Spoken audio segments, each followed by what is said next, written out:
রাজ্য বা কেন্দ্র সরকারের যে কোনো সরকারি পরীক্ষায় সূচক বা লস অফ ইন্ডিসেসের একটি অঙ্ক দেওয়া থাকে।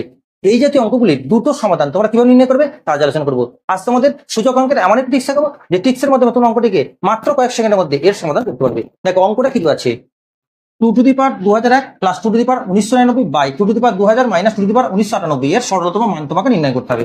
দেখো উপরে লবটা থেকে লক্ষ্য করে দেখো 2^1999 তোমরা কমন নিতে পারো, তাহলে 2^1999 যদি কমন নাও তাহলে এখানে কত পড়ে থাকবে না 2 স্কয়ার।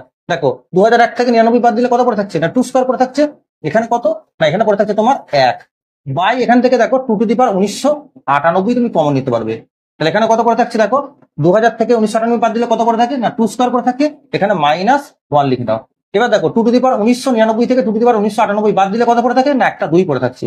এখানে দেখো 2 স্কয়ার মানে কত হয় 4 প্লাস 1, 2 স্কয়ার মানে কত হয় 4 মাইনাস 1 করে দাও। তাহলে 2 গুণ 4 আর 1 যোগ করলে কত আসছে 5, আর 4 থেকে 1 বাদ দিলে কত আসছে না 3 আসছে। তাহলে 5 দুগুণে 10 বাই 3, যেটা তোমার আছে অপশন বি এর মধ্যে। তাহলে এই অঙ্কটা তোমরা যদি উত্তর, তাহলে এই অঙ্কের উত্তর কত হবে তোমার উত্তর কমেন্ট বক্সে জানাও। ভিডিওটি ভালো লাগলে লাইক করো এবং এই জাতীয় নিত্য নতুন ভিডিও টিপস পেতে অবশ্যই চ্যানেলটিকে সাবস্ক্রাইব করো।